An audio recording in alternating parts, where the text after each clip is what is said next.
Magandang umaga po sa lahat. Andito na naman po ako para mag-share ng herbal na kagamutan sa ating mga sakit sa ating mga katawan.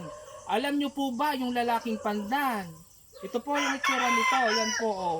Ito po ay yung matatalas, ang gilid sa dahon, hindi kagaya po ng ginagamit natin sa pagluluto na pandan.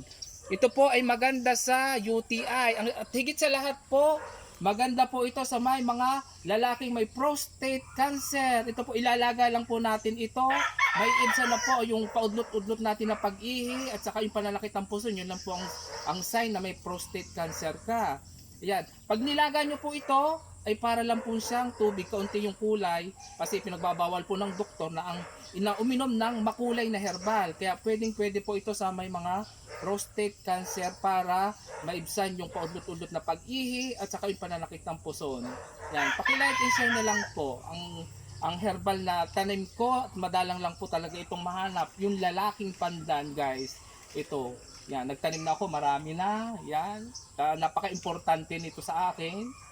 Kaya ako'y nagparami. Yun lang po at maraming salamat. Paki-share na rin po para malaman po ng iba.